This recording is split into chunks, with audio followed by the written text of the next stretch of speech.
Thank you, sir. Mr. President, did Arizona go too far? Did Arizona go too far? Yeah, they did, and that'll be straightened out. And as you know, it's all about states' rights. That'll be straightened out. And I'm sure that the governor and everybody else are going to bring it back into reason, and that will be taken care of, I think, very quickly. What do you think about Florida?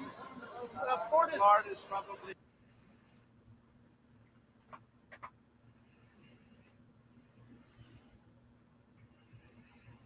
Supreme Court just ruled on. This total ban on abortion that the Arizona Supreme Court just ruled on is out of line with where the people of this state are. The issue is less about banning abortion and more about saving babies. I agree with President Trump. This is such a personal and private issue. I chose life, but I'm not every woman.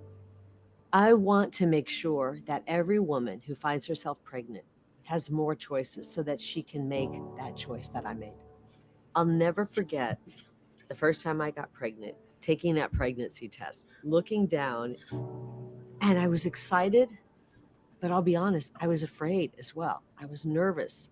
I was anxious. It's natural for women to be nervous and anxious when they're pregnant. I never would ever assume that any woman had the same exact feelings I had or situation I had. We know that some women are economically in a horrible situation. They might be in an abusive relationship. They might be the victim of rape. I agree with President Trump. We must have exceptions for rape, incest, and the life of a mother. We as American people don't agree on everything all of the time. But if you look at where the population is on this, a full ban on abortion. All right. Well, we almost got to replay that one spot. Like she's like, I want more babies alive, but we need to give women more options so that they choose the option. You know what it more reminds me of? choices It's so like, they can make the choice that I made. It's like I didn't smoke crack, but I want crack to be there so you can make the choice that I made not to smoke crack. I mean, there's a little bit of validity to that. But she choice said is something not a more. choice. She was like, I want not only to be able to smoke crack, but if there's like PCP and heroin, like more choices other than crack, like ways you could just get high. You know, And they then you could scripted make my that. choice. People should have a right to scripted get that. high. You know what Joe and I said is like, even though it made no sense to us, is it probably made sense to a lot of women. That's the freaky part. A lot of women were probably like, I know exactly what she means. Yeah, and we found out. We should pull up that graph. The voting demographics. You can see what they're pivoting to. If you look at the demographics of married men, married women, single women, it's red across the board. Besides for a giant blue team on the single women, it's like 70% single women are on the Democrat side. So who do they have to appease to win? The Republicans lately. And I think that's where you're seeing this bend to these, like they have the keys now. Roe v. Wade got overturned. And a lot of them are now scared, I think, to do what they say they were going to do. Why are they scared? Ultimately, my view is they need votes. And I think the Republican platform, it seems like the common advice to them is kind of just shut up about the abortion thing. Like it's not popular. Like just kind of a lot. Like if we had another article up there that said a lot of them are kind of wavering on their views on that and kind of retracting some of them. And it's like, all right, where are you actually? And then the question kind of this podcast for everyone that we're going to, try to, I wouldn't say like this. Yeah, this is not like a prescription, but just a question to ask yourself, like, can you be voting for, quote, Republicans that are essentially pro-choice? So they're not pro-life. That's the whole point. They claim to be pro-life, but they have all these exceptions in mind. And then, like, I think when you listen to Carrie Lake here, even though she says it's just rape and incest that she wants to make, we shouldn't use the R word, by the way. YouTube will get mad. But she makes it pretty clear that she wants options for women that are in like economic problems or in bad relationships. And so I'm like, what do you actually mean? Are you actually pro-life? Yeah. Are you actually pro-life, Mrs. Follower of Christ, Carrie Lake? All right, David, hit us hard, man. Well, I think Trump's right. I think that the issue is a state issue. So I think it Ron Paul would say that as well, that, this is, you handle murder issues at the state level and the local level. Do you think he's right in that he thinks they went too far, though? Yeah, I mean, yeah, he's just trying to play politics there. So, I mean, it's not, that's the problem when you go to politics to try to find solutions for things that are cultural issues. You can't expect Mhm. DC, which specializes in ritual human sacrifice, actually, to make a really good shot on like stopping this type of form of sacrifice. So I'd say you're never pro-life. You haven't been pro-life until you actually follow, as much as possible, a ethic of nonviolence in politics. And the closest guy who ever did that was Ron Paul, and Thomas Massey is the best we have going for right now, who actually like votes and legislates in a way that is consistent with the life ethic. I don't buy any of these Republicans as being pro-life so long as they're for wars and regime change, chaos, proxy regime change. You want to talk about the babies who've been murdered in Gaza with our taxpayer dollars, and they're knowingly giving more, and they're giving more, and they're giving more, and they're giving more. They're doing that in Ukraine. They literally don't need that war to continue. Ukraine wanted to have peace with Russia. That's what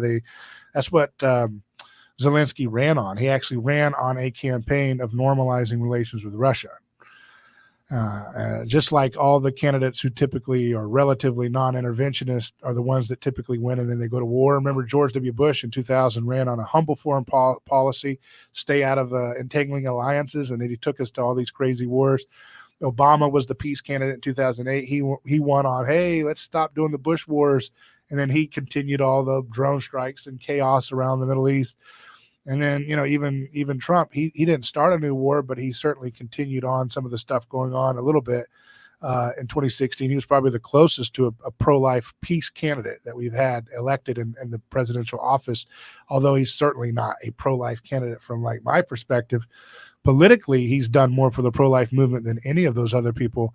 And the fact that he took on an anti-war stance attached to a relatively pro-life position, I think makes him the most pro-life person who's been elected at that level, in decades. So I would say, you can't look at Kerry Lake and Trump as moral arbiters about the pro-life position. And I would say there's a lot of room that, needs to be accounted for actually having a pro-life position. I don't think the public gives much credence to the Republican platform when it comes to being pro-life, when they are so eager to go to war. Okay. When you viscerally know someone's full of crap, when you literally cannot even be consistent with your own ethics as stated by just looking around at what you talk about the most. And what do Republicans talk about the most? But increasing military spending, sanctions. You know how many kids in Iran have died over the decades for sanctions that starve kids? Can't be pro-life if you want to starve kids because they happen to live in the wrong zip code and they have a government thugocracy that is not in compliance with your local government thugocracy. That's not pro-life. So that alone, the sanctions on Iran, which Trump has supported and continued, it's not a pro-life. It's not pro-life. It's not pro-life. And people will listen to you when you're actually consistent because now the truth has its own power. You are not telling the truth when you say you're pro-life and you are for putting people in rape cages that got high. I mean, you're not for rape. You know what a rape cage is? That's what prison is. Grape cage. Yeah, it's a rape cage because even if there's even if there's a 10% chance that you could be assaulted, that's a rape cage because you don't have the means to defend yourself. Great. Get rid of the R. I don't want to get rid of your rolling, but don't say the R word. Oh, they're not allowed to say that. They're going to cut that out of our. Yeah. Oh, they will. I didn't know. Yeah.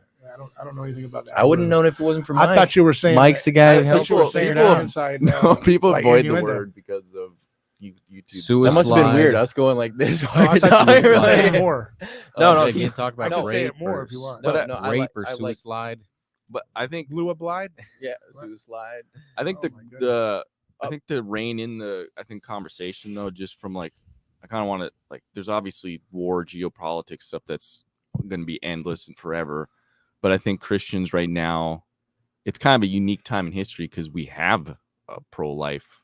Like pro-life is on the ballots. We have states with it outlawed. Like there is progress to be made, and so can Christians then what's our responsibility in our candidate choices when that is on the ballot? While at the same time, we're seeing candidates that are, quote, on our team, but not actually putting their money where their mouth is, I would say, now that they're worried about votes. I'm going to play Kathy Newman here. So what David is saying for the Christians, as far as I understand, is that they're compartmentalizing pro-life to babies inside of moms. When pro-life is really like, what are you doing on the battlefield? What are these people? Pro-life is pro-life. Pro-life, pro-life outside of just the baby. Secondly, the church is looking to the government to fix something that they need to be looking to the church to fix, right? You know, it's like you're going to keep being dependent on the government to fix things, and that's going to cause more problems because they're going to be the manufacturer of those problems, right? Kind of like that. And then Mike is saying, on the flip side, we actually have a chance to maybe sway things at this moment because it's on the ballot. So let's get together and try and put some force down, right? Is that what you're saying, Mike? I don't have confidence in the Republicans to make any progress. It's more, I think we need to hold these politicians accountable that claim to be pro-life. And then I think there's a bit of a philosophy discussion to be had about, because I think a lot of Christians, like, well, first off, we have demographics on Christian voting or Christian opinions on abortion, and it's pretty bad. It's like 30 to 40% are totally fine. Yeah, with it being David, legal. pull up that those stats on all the religions. Yeah, we'll pull this up Thank to you. just show, like, to the Christian, nationalist point of view, like, you got people that want Christians to kind of take over government and legislate in morals to fix problems. And I kind of view it as we have a church problem where not even in our own house do we have people with the right morals and values. So they scapegoat on the government. That's what David was saying. And then they still get their ritual pagan death ceremonies with wars. Yeah. So they outlaw, abortion, but they're still killing. I'd probably Iranian try to zoom children. that in a bit. I bet that's gonna be tough. That's a good point, man. It's a good point. Well, I think it comes down to like Zoom it in a little bit. I know the audience can have a tough time seeing. They're going to have a tough time seeing regardless if they're on their phone. But to just give you some numbers here on, this is from Pew Research, American Views on Abortion by Religious Group. And so we got the atheists and universalists at the top, 80 to 90% there. And then the Jewish people are actually 83%. Interesting. Going down to average U.S. adults is 57. And then we get into like the Orthodox Christians at 53, Catholics 48, Baptists 47, down like Mormons 27, Assemblies of God 26, Church of Nazarene 27. Anyway, our own house has some problems. I kind of view it as, and so trying to legislate the problem away, I don't view as the solution. I think ultimately Christians need to start ultimately holding Christians accountable. And part of that is these Christian politicians. Like I view Carrie Lake, she puts Twitter on her Twitter that she's a follower of Christ. Like, what is she doing? Basically saying that if women have more options, that they'll choose the best option or whatever she said. People are crackheads. Like I don't know. I'm all for freedom, but babies don't have voices. They can't be like, don't kill me. Yeah. Like if you want to go, and neither do the kids on Gaza Strip for that matter. They don't really have a voice either. But I think it comes down to like murder and like what is murder? And like we have a law system that protects people from being murdered, and that's aside from Christianity or whether you believe in God or not. It's like that's just wrong. Here you have like a baby that can't speak out against, can't fight for itself, nothing. What rights does it have, as far as being murdered, and I get what the rape, the grape, the incest, and the human life thing. I think that is like taking the morning after pill after you've been raped or something like that. Is that considered abortion? Like No. some of these things, they're kind of like Morning semantic, but I think it is a little different when you're talking about a child, like a in the womb fetus. Can't say anything. Well, I make think a difference. Yeah, well, you're talking about a systemic problem with identifying humans and what is murder. Yeah. And that's like, and also giving a voice. I mean, the most noble and dignified, beautiful thing you can do is give a voice to the innocent. Because I mean, like, what happens if you allow babies to get, chopped, murdered, basically at like, 8 months, 7 months, 6. I mean, you just keep pushing it further and further. Like pretty soon, humans and lives it's just going to go to outside. You know, I heard it's just going to go a little further. It's kind of like we accept, like you're talking about Gaza Strip. It's like things that are, we just disassociate. Well, the problem is disassociating from like what a life. Let me bring up one thing. Where it's going to go. It'll be a quick little story attached to it. So it's like you're fighting for one person's freedom while alienating and murdering another, right? But it's always in this, it's like guys in this, like for freedom. So I heard this story from my wife. This is a true story. These gay guys commissioned a woman to carry their baby. I think it was like 6 months into the pregnancy, they found out this kid had like a proclivity towards some disease. And the woman wanted to keep the kid. But because there was a contract, she was obligated to have an abortion. And she could not keep that kid. And that was all this in Canada? California. Might as well be. Yeah, so those guys didn't want the kid because he was like deformed or diseased. And the freedoms of those guys came before that kid who was diseased, had no voice, and was innocent. And so like that's the systemic issues. You're fighting for freedom for people, but some people aren't people. Mm-hmm. You know, so it's like, who's a person? You know, the last discussion we had was, you know, a problem with personhood. We talked about that, you know, like who's your personhood in Christ and why is that such a big problem for us? And we are supposed to be the voice of the innocent and the people who can't talk, period.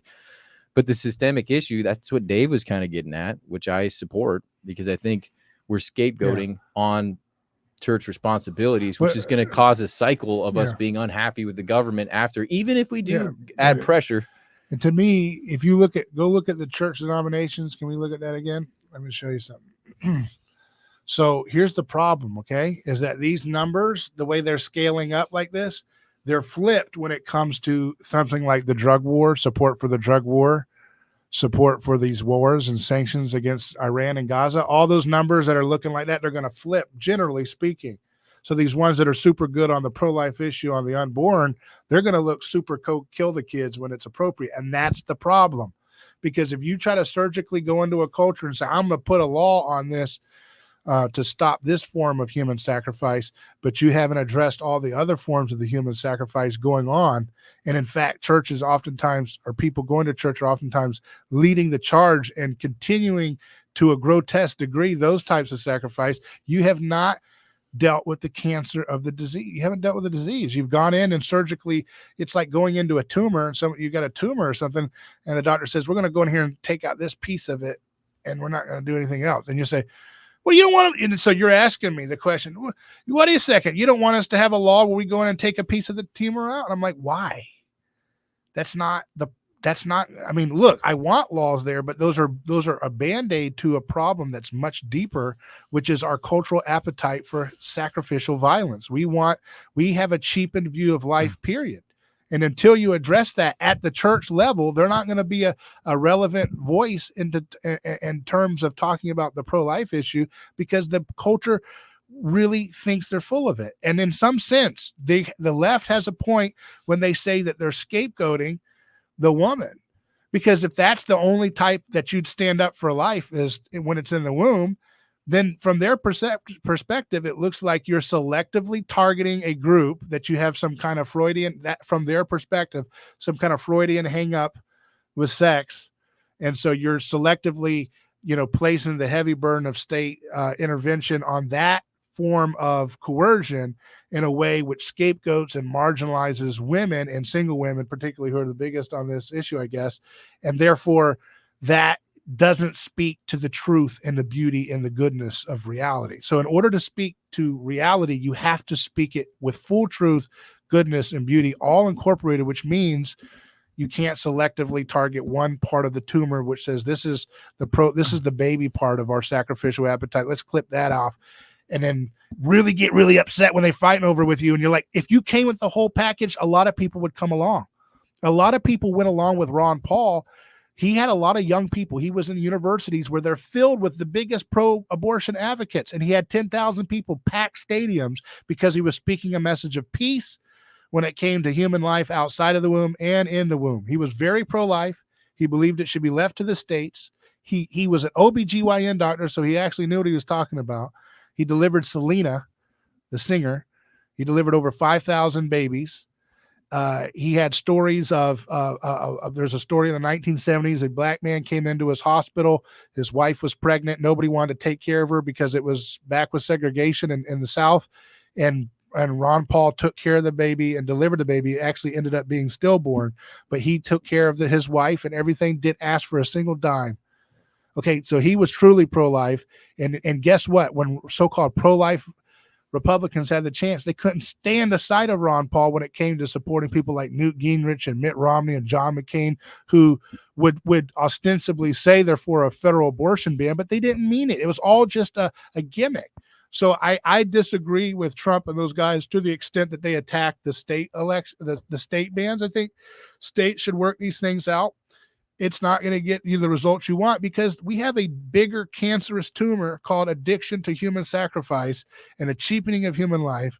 And the abortion thing is just one manifestation of it. And the church will not be a voice that penetrates to the truth of this matter until it tells the full life story, period, and stops making exceptions and saying, well, it's not quite as scandalous when it's a kid that you drop a bomb on. How? And what universe, when you stand before God, is that going to be, well, what? How is that okay? I don't understand. Can anybody explain to me how that's not just You're Nazi? You're Nazi. How can you say that? You think? How can you say, Republicans say, and Southern Baptists and so forth, why are you going to say it's okay to go along with sanctions and bombs and killing people? That is so demonic. And to say that you're pro-life means you're not, and which means people will call your bluff on it, you know? And women emotionally are intuitive about these things and they know it. And that's why single women don't support the church's position on that. If the church took on a full whole life ethic, it would be so beautiful that they would actually move people towards them. Now, some would stay in their vicious hatred, like Bill Maher saying, I think it's murder and that's fine. They're going to have that. But a lot of people would actually be swayed over into a pro-life position if they actually had the truth of the Christian ethic of life actually presented in its fullness. You cannot selectively target it because you have a hang up about sex.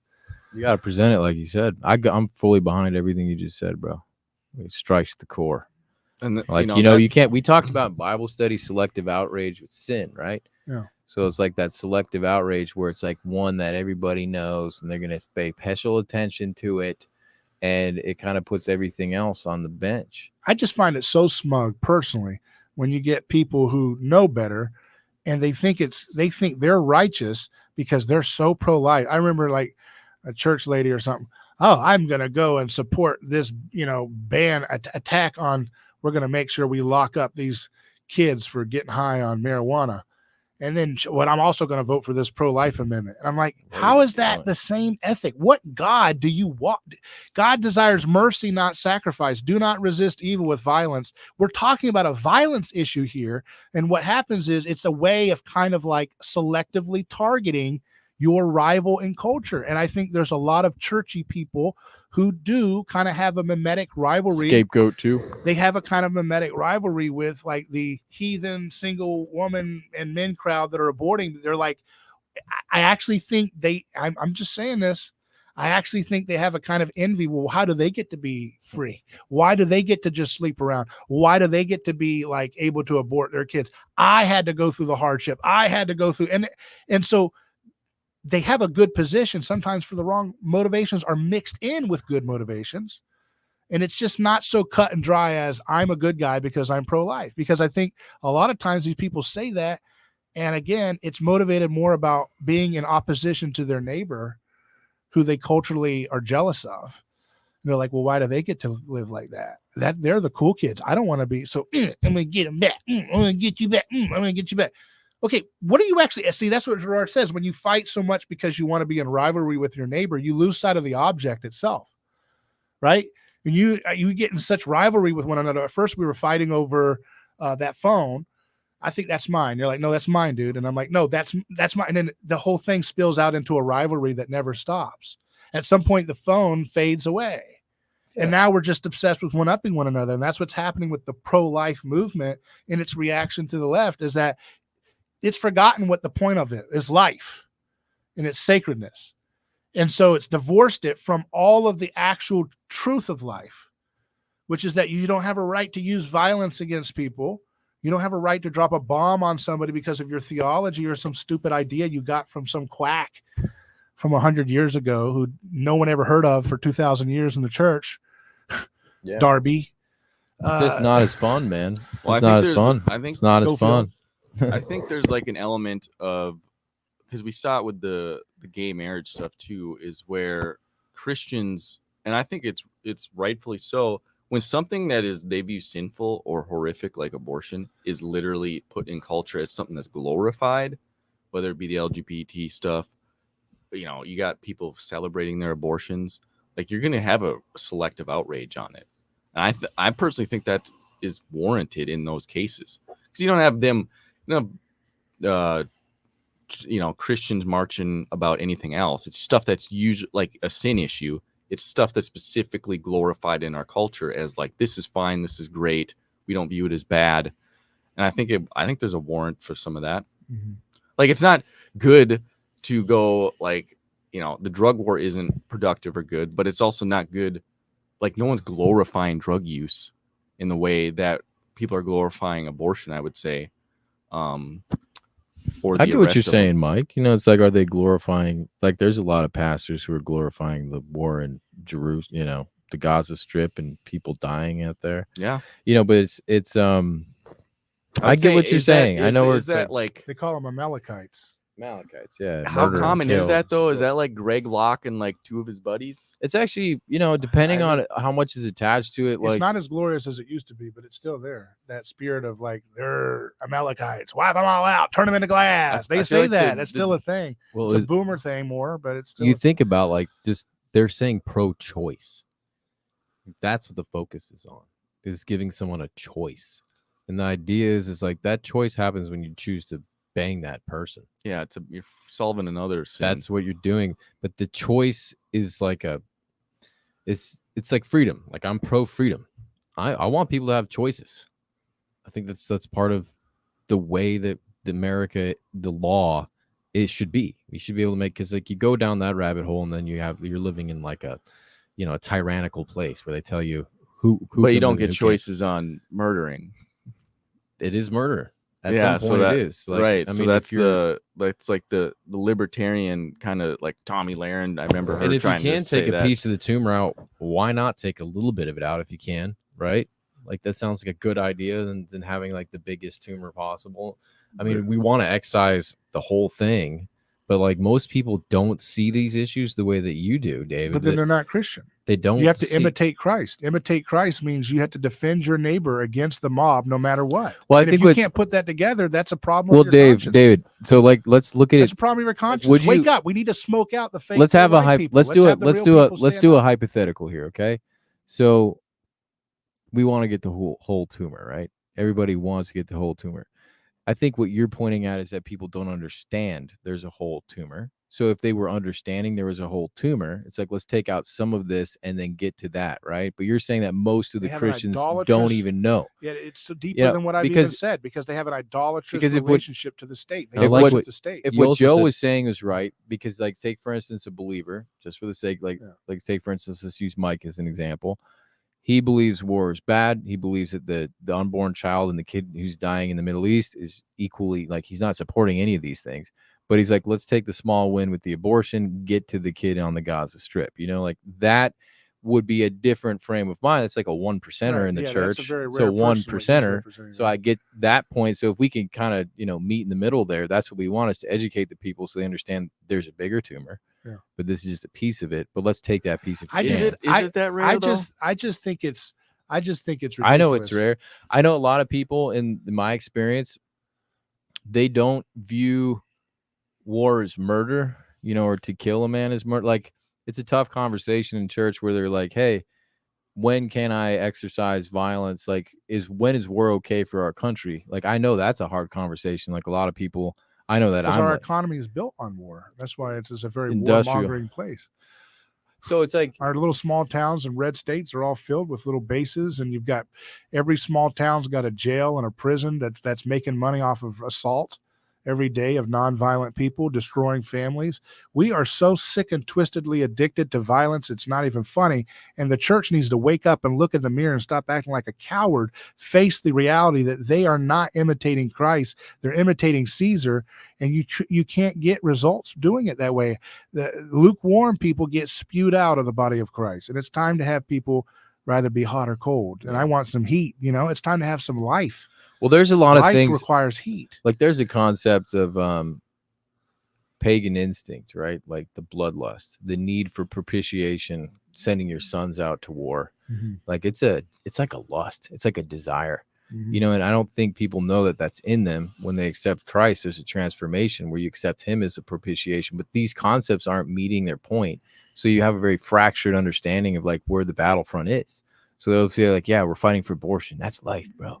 But they don't know that their sons are dying on the battlefield because of some, like you said, military industrial complex. It's like forcing their will upon you because they're so programmed. It's almost like they are Stockholm syndrome psychos, crackheads. And, they want to love Christ. But like, and I know that's our mission here, is to try and inject some kind of heat like you were talking about. Are you going to be hot? Or are you going to be cold? You're gonna tuck tail and run when the gravity of these things actually comes and hits you in the face. Like, did John go to prison after he baptized? I think a sane society should have laws protecting the unborn, obviously, just like murder, right? But we have so twisted our ethical framework that it's just, we're not going to have any real strong permanent solution in the legislative level or even on the state level. They can repeal every abortion ban you pass, and it just becomes an endless thing. And I think the bigger thing that needs to be focused on is do those things as a mechanism to have some state restrictions to stop that as much as possible, but understand that you're dealing with people who are very much okay with this type of sacrifice. They're okay with it. And they're not just okay with it. A lot of them are very driven by it, right? Because it hinges on the very notion of America's founding mythologies. 1776, baby. But it's a continuation of that. This the deification of the individual, or the deification of, now it's not as much as that. It's now become a coalition of victim, martyr groups, and women have situated their worldview as one of the victim martyr groups that, need to get vengeance on society for all of the past restrictions and abuses and oppressions. And they've made a coalition with other victim martyr groups, right? Like the LGBT and these little unionizations, like these little unions of people's identity. They all come together and they create a little coalition of victim martyr groups that want to get revenge. And the way, in my opinion, you have to deal with that is to reject the whole game itself and to tell the truth, and don't be partisan to the point where, you're saying, well, this type of pro-life is superior to this type of pro-life. No, life must be protected in all of its stages. And so take your wins when you can get them at the state. But here's the thing that bothers me. These people who want to criticize, most of the pro-life groups are not, I don't want to say that, but a lot of the people criticizing Trump for trying to, he did more for them than their pro-life industrial complex ever did. Their thing was a grift. It was, and he's right. He said it as such. They were always fundraising about, one of these days we're going to get them. One of these days we're going to get them. And then he's like, well, we got it for you, done. Now you're whining and complaining. And he points to people like Lindsey Graham, who wants a federal abortion ban. Well, that's unconstitutional. So you're nihilistic. You're nihilistic to take a matter that is always dealt with at the state and local level, which is murder, and say, well, for politics reasons, I'm going to go ahead, take a shortcut and make a federal ban. That won't happen. And Lindsey Graham is not motivated by a desire to protect human life. Are you kidding me? You know how many millions of people are dead because of this guy and his policies, cheerleading for decades? So how can you look at, when I'm looking at Trump, who wants to stop the wars and actually did something and repealed Roe v. Wade, versus the Ted Cruzes and the Lindsey Grahams and all these fake little Republican Fox News types? I'm like, no, Trump's way, on your measure, he is way more pro-life. So even though he's playing politics, and I don't have to support that, you have nowhere to speak in judging the speck in his eye compared to the plank in these fake pro-lifers who did nothing for pro-life. Bush had the House, the Senate, the Supreme Court, and he had the White House, and they did nothing for pro-life. That's my point with it all. Like, I Yeah. view most of the Republican I'm at the point where I almost don't want to vote just because I don't view Anarchy. like, Florida right now. Churcharchy. We have the full like Florida's got full Senate, House at the Yeah. state level, right? Yeah. Why is it not banned Yeah. completely? They did what, a 6-week ban, and it's like, Let's just go why didn't they go the Amish. Alabama route? Like, Telling what's you. wrong, DeSantis? Like, these people aren't really pro-life. They're just like, we just don't want it to be so far down the road like the Democrats want, which is basically up to birth. And it's like, well, you're the same thing. You're just what is It's kind of like those midday TV shows where everybody's constantly going through a breakup and they never resolve. yeah. But you're Well, always it's like just- kind of weighing yeah, in they're on the it. same side. I feel like we the should same. just figure out anti-gravity and start a new Amish commune. Yeah. Because the Amish had it figured out, bro. Well, and I think the core do. issue, like Dave is pointing out, They don't is fly the- on plane. I mean, seriously. like think about these it. conversations It's kind of wouldn't- like a Chad move. Like, screw you guys. We're gonna make the best cabinets and saddles in the world, and you pay us a lot of money for it. And, well, these conversations wouldn't be like don't vax our kids. needed to be had if the church was doing its job. Like, we're trying, I feel like, especially the Christian nationalist movement, it's like the church dropped the ball, so they're trying to course correct by going top down legislation on morals. And it's like, how about we like fix the core issue, which is like at home in the church? Well, that's the problem. Is like, the Catholics and the Orthodox, they have the most, I'd say, sway purchase on their congregants to say this is marriage. You're not going to be a part of our congregation if you get an abortion. Like and we're going to have some kind of cohesion among the churches so that they'd be able to effectively take back marriage. Because you're right, we abducted on our responsibility to manicure and take care of marriage as a sacred covenant, and we gave that. We offered it up like Abraham did Isaac, like a weird pagan thing to the state, to the government, and now they have it, and they're saying we're going to kill your kid again. And they did You it. know? And I think most of the modern licenses for marriage were started in a way to prevent interracial marriages, right? So the church took a position on that. Say, we're going to go to run to mommy government to get a license to stop interracial marriages. And then it bit them in the butt, right? Because then decades later, giving the state that power, and they start shaping the divorce courts and everything in the more insane nihilistic direction. And then they're like, oh yeah, now the state has the terms of the license. You've been adjusted to that normality. Oh, Well, they're how about so the state adjusted. defines it to same sex? And then it's like at that point, you're just fighting a rear guard position. I You've think already lost the Christians game. It should have been a private Christians affair should have all like boycotted state marriage at that point. It's like, we're They not can't signing get this together. contract. They're too But busy fighting over their own dumb And it's ass. like, you shit. can't, if you run by like any average Christian today, the idea of not signing a state contract for marriage, it blows their mind. Right. Like, are you kidding me? Like, this is so And the like, problem is that the system, I believe the court system still defaults to like some kind of other thing if you don't get a marriage license now, right? Where you basically like home, partnership in after certain child 10 years. support and all those different mechanisms that the state has created still apply, except for the alimony thing. If there's a breakup of a family that's outside of state license, right? You see what I mean? Yeah. Actually, it's more I believe it's more anti-male and anti-father when you're not in a marriage license, right? So you're so gonna there's- on custody. I so think. you're like forced into this, fake, cheap ripoff of marriage, or you're punished more if you want to do it. If you're a godly person and you want to get out of that system, then Doesn't that their make state sense? laws I know will, that. will hit you even harder. So that's why there needs to be. Irresponsible. That's why I for say not we need getting to the contract emancipate done. the state. We need to emancipate marriage covenants from the state completely, and still have a public option for all the silly Dave, people how who wanna long- get a marriage how- license? That way they can have all that apply to them. Dave, how long have you been sitting on that idea? Because we came across that idea in this room probably like 6 months ago, where we're like, that might be the first step in the direction this church is gaining that back. When did that begin for you? I think Ron Paul was the first one in 2007 To that start had that saying idea. about He didn't churches? explain it. I didn't put all the pieces together until I just started thinking about it myself. But he doesn't explain it that way. He just says he just kept it really, simple, just get the government out of marriage. And I was like, how would that solve the problem? But then I thought about it and I was like, well, you've got to allow people to, not just because people don't understand, it's not just the license itself, but it's also the whole system that comes along with that, right?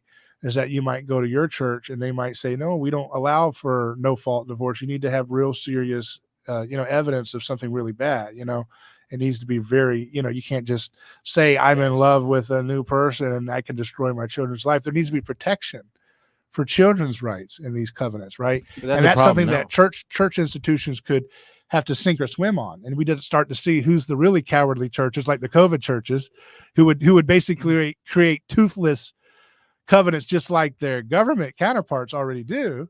And then you would see some have some guts, and they would start creating strong covenantal agreements that protect the children's rights first and foremost, and everybody else from there. And then over time, they would win at the end of the day, because strong, virtuous people would flock to those churches. They'd say, you know what? I don't care about the theology. I'm joining this church because they have solid, they should care about theology, but you see what I mean? People will be moving to a church. Theology, though. Yeah, exactly. They'll be moving to a church by the fruit that they bear rather than just quibbling over ideological wars about, predestination. It's no fun, You know though. what I mean? Then you get to the meat of you're like, I don't care, man. You know what? I was a 5-point Calvinist, but I'm just making an example. My local Presbyterian church isn't on board with godly structures for marriage covenants. So I'm going to go join with X church down the road because I fully agree with enough of their tenets and they accept me and my wife. And this is a way to protect our family and our children's interests. And I think over time, the marketplace, that word is so loaded because they think of it in a money way, but the marketplaces of churches would sort itself out. And I think strong families would flourish under that because they'd be safe and they'd be able to find each other. It'd be like a beacon. You would know if I go to this church, if you're a young person, see what I mean? If you're a young person, you're 16 or whatever, you go to this church, this is all a place where people who are serious about marriage and children congregate and hang out. So you can get into that culture. Yeah, because love engenders truth. Right. And they're going to love that. And it's going to look like the most attractive thing they've ever seen. So they might say, you know what? I used to go to the rock and roll smoke and mirrors church. That was fun. But they're on board with basically pushing everybody to the same garbage marriage system of the state. And I see the disaster all around me. I want to go to this church, which is a little bit less tickling of my ears and emotions. But I'm going to try this out because I really want to find a true, serious person that I can have a marriage with. Do people really want that? No. It's a small minority. I think most people want lifelong love. They just don't believe it's possible or whatever. Sense, yeah. Huh. Yeah. They don't think it's possible because they think, again, they're emotional people. We're a very emotional culture, emotionally driven people. And we think that, we're hysterical people. I think what Joe is asking is, do they want the truth? And do they want to get rid of their little scapegoat playthings? They like the smoke and mirrors and tickling in their ears. Yeah, because it's a lot more fun. You're going to be. Because I was thinking, could you, if you're judging a church today, because of our culture, it's almost like if the church has a lot of people, it's probably tickling their ears. Yeah. So it's probably the small ones that you're probably going to get the real. I've often think about that with media. When I think about talking about the truth here in media, I'm like, how do you get a critical mass following? Is that a sign that you've done something wrong? I don't think you can. Yeah. No, I don't Isn't that think you tricky? can. It goes back into our conversation. Yeah. Yeah. I think. wonder- Go ahead, Joe. I wonder, I think it's what you just said. People want true love, but they don't believe it can happen for them. Yeah, well, they're cynical about it. They're numbed out to the reality of it because, and people, again, they go into something like a marriage thinking that it's about their feelings and making them happy or whatever. And that's really not the point, right? And Are we doing that with so we're doing that with love, and now we're doing that kind of with murder at the same time. What is it really with violence? What is it? What is life? Going more of a philosophical side, because I think that kind of bears down on the issue of validity. It's if you don't believe love is possible, and not for you anyways, and I've been there. Same with murder. Is it murder if it's someone else in Gaza Strip, or if it's a baby? It's what's going on there? Yeah. Why is that happening? That's the same thing that the adulterous woman was dealing with the crowd, remember? and Jesus was going to stone, they were Mhm. going to stone the woman, and Jesus said, let he who is without this sin cast the first stone, right? And so when you're in that crowd, you don't take responsibility for the violence that's about to be done. This is on a micro scale, what's happening all around us when it comes to voting for wars, all that stuff. You've got a little stone in your hand that's going to go on the Gazan kid, and it's going to go on the Ukrainian and the Russian. It's going to go on all the things that you can just look at what your politician you want to vote for has supported and is promising to support. And you can see there's a stone on someone's head. There's a stone on someone's skull. There's a stone on. Now I have a choice to hire that person or rehire them. Can I put my name on them? Now, I think that really indicts the whole promise of voting most of the time anyways. I used to take a stronger stance about voting morally, and then after the COVID thing, and I saw most of the people literally trying to like murder people in cold blood all the time. Am I allowed to say murder, or I got to say murder? I don't know. You say And murder. then screw these algorithms. Murder's cool. No. You can't even say murder anymore. What happened to this country? But that's how you know they're getting us, right? But that's what I'm trying to say is that, once you lose sight of that, you've lost the plot completely. Well, there's an element of pragmatism too in it, isn't there? Like that we have to be realistic about. Like you're not going to get perfection out of anyone. Well, I mean, it starts with education. I agree. And I think that that's what your point about having this discussion is today. Like, take a win when you can. Yeah. Take a win if you can. Might not win the battle at this point. But then you got this. I think what I'm hearing in this conversation is these are also opportunities, not just to take a piece of the tumor out, but also opportunities to teach our fellow brothers and sisters that murder is what it is. And that it's like an opportunity for education because they're gung-ho on something. They're already like biting at the bit to try and talk about murder on some level. So it's like, all right, let's have this conversation since you're queued up for it. Mm-hmm. Let's talk about the fullness of this conversation and see how it cascades out to the systemic issue in the church. So we can talk about getting marriage back in the church, right? So that they can stop thinking about a vote on a ballot and start thinking about how do our churches start running marriage again, because that's really going to solve the problem. But it's an opportunity because people aren't going to want to hear about stuff unless they're interested in it. Mm-hmm. And right now, people are interested in murdering babies. So let's try and use that interest and develop it. It's like Ian McGilchrist said, attention is a moral choice. So if we got somebody's attention, that's the first clue that we can use it. Mm-hmm. But we have to use it to educate. It's like, all right, buddy, I'm going to make you pissed off for a second because the game you want to play is rigged and it sucks. Well, just think too with this conversation, the conversation's a band-aid to the problem before it. Like the sexual revolution made our culture super promiscuous, and thus now we need this new tool, this horrible tool called abortion, to solve the problem of being promiscuous. And so it's like you can kill two birds with one stone by solving the first problem. It's like Joe said. That's the problem. It's like Joe said. That's the problem of definition within love, murder. And this compartmentalization, hyperfixation on one outlet in the definition. Like, what is love? What is marriage? Love is not happiness. Love is defined in the Bible as truth and love. Love needs truth. God said he's truth and love. Those two run in parallel to define outcomes and directions. So I see they're trying to love the mother that, has a baby she doesn't want to have by giving her choice. But unless love works out for everybody, it's not love.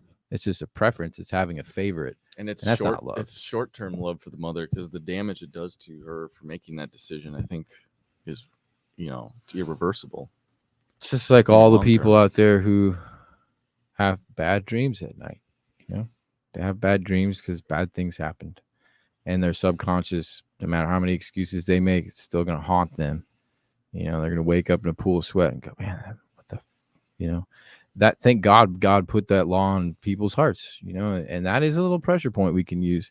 But I think love, obviously, it's the word that everybody loves the most perfect word in the world is love and truth. But people aren't going to know murder until they love everybody. Do you love your enemy? Do you love your neighbor? Well, if you do, you don't want to kill him. Mm-hmm. Doesn't matter who he is or how he looks or where he is. Yeah. So that's a high calling. But I guess what I'd like to know, you guys, what do we do for the church, like the Protestant church? It seems like it's just fighting all the wrong battles, It's like Don Quixote. It's like the guy going after windmills. You know, he thinks it's like some big legion and he's just fighting a windmill. It's like kind of sad and pathetic. That's why that story exists, right? Is we're constantly fighting windmills. It's the truth, man. Yeah. Well, if It's you the have, truth. I kind of view it as if you have church setting the culture of society, church, majority of people being Christian, following Christian, you don't like the law is irrelevant. If abortion is completely legal, but you have a bunch of Christians, they're not going to do it just because they know their own morals. Like we don't need a law to say to not murder someone. We're not going to murder people. Mm-hmm. And that should apply, I think, a lot across a lot of this stuff. And so I kind of just view like we need to live out Christ in the end. And I like Doug Wilson's kind of his advice is go represent Christ, go build a family, build the next generation that is living this way, because it's going to be a long uphill battle, and you got to do it at home in the family first. God bless America. God bless America. I mean, who else is having these conversations? Like, I'm interested to know what the Russians are talking about. I mean, there's been so much with, I've been hearing from a friend that he said that Russia has this fundamental respect for things like marriage, say, you know. And he just started talking. I started paying attention to him. I was like, all right, explain this. Explain what you're talking about. He's like, well, gayness is not allowed on any level. Marriage is, still sort of somewhat sacred. And, started describing this. And then he said that Putin was a king. And I was like, all right, bro, you lost me. But kind of paid attention a little bit, towards that. So I'm wondering what other kind of discussions are happening in the world. Do you guys know anything? I don't know. I haven't. I think that the church has to do. Building families is a good thing, and taking care of your role model, making sure your role model is a good example, and pursuing excellence. And I think it ultimately comes down to you have to be able to, if you want the culture to change, you have to be able to meet the community the way Jesus did, which we were his body. We are his body on earth. And what did he do to get people's attention? He performed signs and wonders. You have to do signs and wonders. And I'm just really convinced that it doesn't mean it's easy, and it doesn't mean it's not going to have a lot of upside. I mean, a lot of downsides as well as the upsides. But the public, you look at the way people act, and they don't believe in, when you go to church and you're not hearing, the full gospel, if you're getting a Gnostic ideology at best, and you hear that for generations and generations, it's going to create a very sickly church and a sickly culture. And you can't, if the church is supposed to be the role model, like the adult in the room for society to really want to aspire to be like. And if you're sick and weak and, not taking care of your church and it's weak, then people are not going to want to listen to the big brother. They're not going to listen to the adult in the room. And so you can't really sit in your really feebled state and say, let me tell you guys what's wrong. I'm going to come back now. I'm hulking up. I'm going to be a real strong church now because we still got some political power. Watch us now. It's like, no. Well, that's what you see now with like the Christian nationalists. It's like this weird last, kind of pathetic rally that's going on. But they're like reaching too far, like way too far into the control. So I'm going to take my own bait on the Russian thing. Yeah. Since none of you guys did. But the Russian Orthodox Church, right? Something interesting to me about the Orthodox Church is that they are deeply woven into the culture. So you got like a Russian Orthodox, a Greek Orthodox, do the Armenians have an Orthodox? I know the Romanians have. I'm Romanian. They have an Orthodox Church. And what I noticed in my study, correct me if I'm wrong, but they have like deep cultural connection with. That's why they're called the Greek Orthodox, or that's why they're called the Russian Orthodox. So they identify strongly with the group of people that they're with, and I see that as like we're.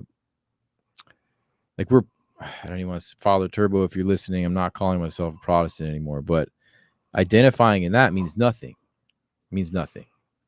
I mean, ultimately, what does a Protestant mean? Depends on who you ask. So a Russian Orthodox church, on the other hand, that means something. A Greek Orthodox church, on the other hand, that means something according to the culture. And so I feel like that might be a reason why, because obviously Russia came out of a horrible socialist systematic murdering regime, but they were able to, I mean, I've never been to Russia. I have no idea what being in Russia is like, but I do know that they still have certain things we're fighting for right now. Yeah. Like that's got to say something on some level to people. Like, what does that mean, bro, if they're not fighting about abortion over there? Or They actually have done the most abortions per capita. Is it legal though? Oh yeah. All right. Well, if they're fighting about marriage or whatever, they don't. Yeah, they're better on the LGBT stuff. Okay. Well, take what you can get, bro. I'm Yeah. not. I mean, probably. I don't know what I'm talking about, so I'm just trying to spitball with you guys, see if you guys know anything.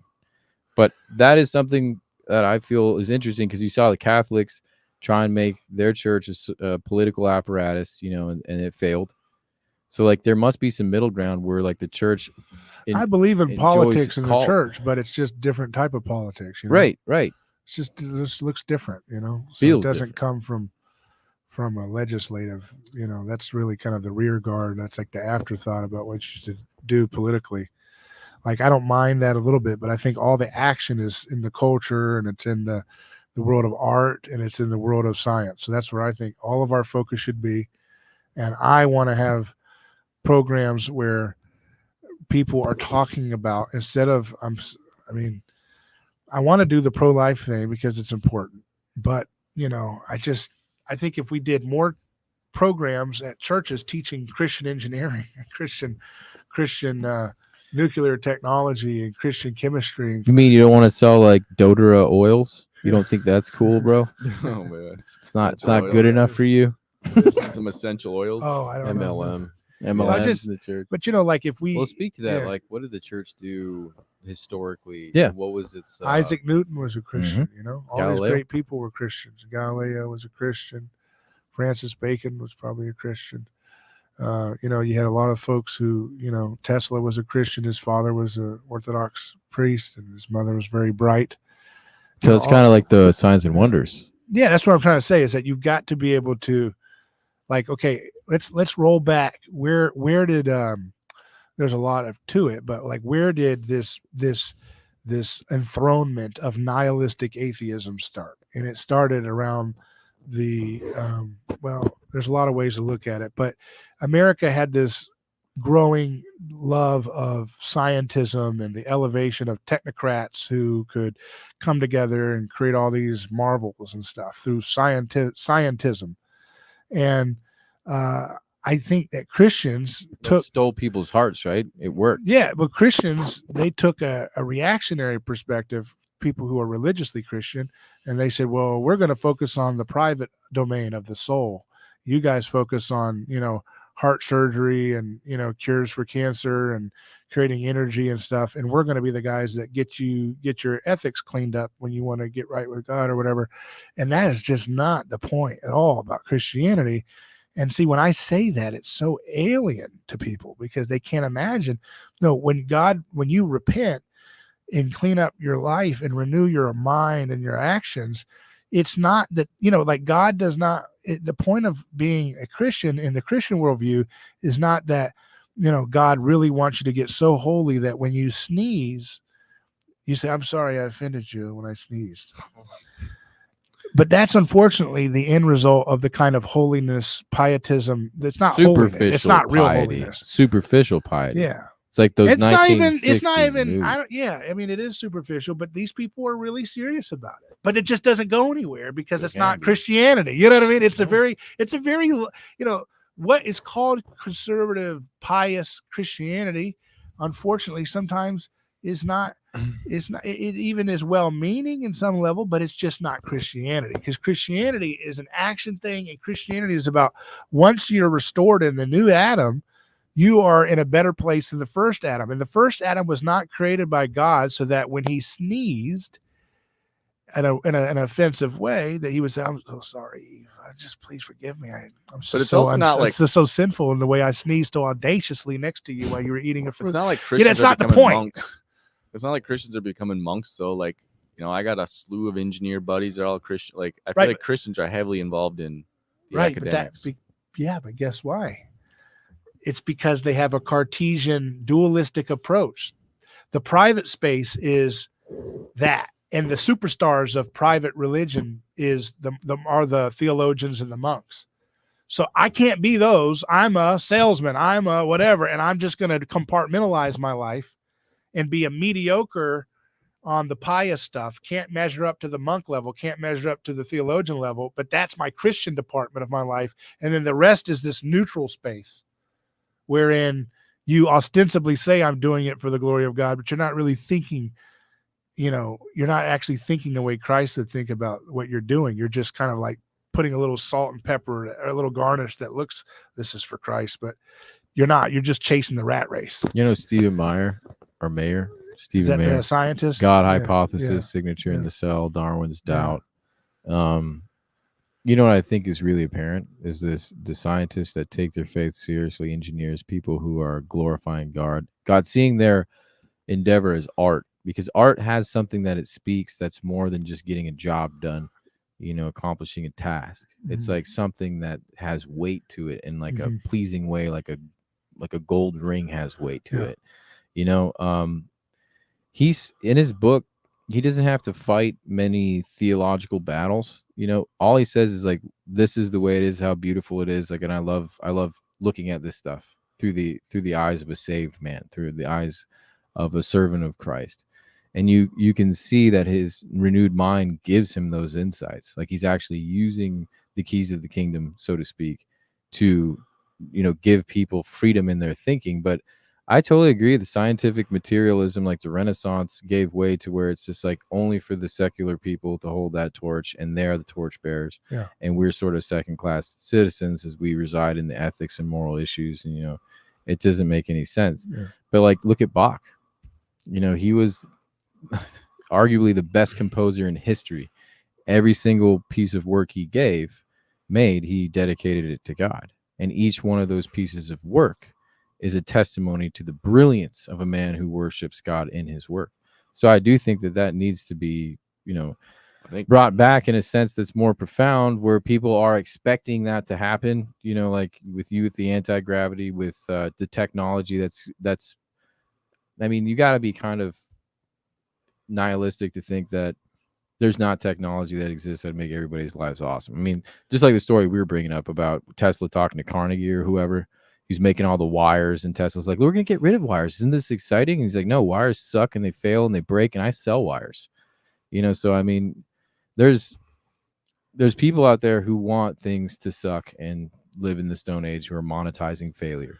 But the Christian scientists out there, not the actual Christian scientists, but the men and women out there who love the Lord, if they would appreciate science as art, that glorifies God, I think it would open doors to the possibility. Because what's happening, I think, when I see the difference between like a Stephen Mayer or Lawrence Krauss, is that Stephen's mind is opened up to art being, or science being art, so he can see that next dimension of beauty in it. So that's why he's like a better scientist. Whereas a lot of Christian scientists that are like mediocre scientists or engineers, they have taken the secular view of what's possible in the sciences. Yeah. And so that limits their creativity. They're trying to make money. Well, It's not. Yeah. maybe. They're trying to support their family. It's just if you. I mean, it's hard for me to even think of it that way. I mean, like or who's the guy who painted the Sistine Chapel? Like Michelangelo. Somebody came up to him and was like, "You're gonna paint this, bro. Here's your money." And he's like, "I'm gonna make this the most beautiful." Like, he had to choose to do that, and he had to have an image of what that was gonna be. Like, you have to think that shit through, bro. That's what happened. Yeah. So there's a bigger question I was kind of having. It's because you're bringing up Russia and how some of these other nations are maybe not. Which I, by the way, know nothing about. As far, I actually have a couple Russian friends, so I get to Okay. hear about the war stuff from their point of view. But What did I say? It's a whole nother conversation. But because part of my theory is like where we're at now in America, is wealth, the wealth we built, does it inevitably lead to where we're at? And what I'm saying is, like, if you look at the countries that are not as wealthy as us, they're not so far down the path we are yet. But you see them starting to get there. Some of the more rich Middle East countries, they're getting more feminist. Russia is slowly bending on some things. Like, as they gain more wealth and comfort and more time for leisure, for people to go think of these ideas that they want to, So I get it. You're saying, like, protest. if we make people's lives too good, we're just gonna all be gay. It's not necessarily that, but I think it's almost like an inevitability. Like, you have, as a society gains into the first world, I think all these ideas just permeate the society. Has it not like happened yet in any society? Dostoevsky, he said, if you give everybody everything they want, they'll find ways to putrefy their Seems surroundings. like We're not talking about that. No. I know you're not talking about that, but I see what. Yeah, Mike's but we're not. saying. But we're not. It's not the same stuff. That's consuming desires and stuff. We're talking about you're serving your fellow human being. right. You're But as far you're as serving your fellow human, and you're glorifying God by discover. What was the point of God saving us from our state that we were in with Adam? Ask that question or think about that What was the question. point? What was the point? Why did he do it? connection with him, Yeah. For what Closeness with purpose? God, intimacy, For what? I guess he wanted relationship with creation. Why? because he loves us, Why? because he's God, What does he want to do it that way? because he's God. But what about God? Why does God want? What does God care about this planet for? You got to ask these questions. If you're a Christian, we got to think about these questions. What does he care about this planet? He made this to be his home. He doesn't need a reason. He does, but he actually says it in the Bible. He made it to be his home. This is his temple. He's going to dwell here. This is where he's going to be. Because it's beautiful. It's truth. It's love. That's what I'm saying, though. He made this to be his home. He wants to be here, and he's using us to help make it suitable for him. No, I get that. Yeah. That's my point. You It's have not make just, the we don't have to kingdom say, come. oh, because he's God. No, he gave us a blueprint about what he wants us to do here with his salvation.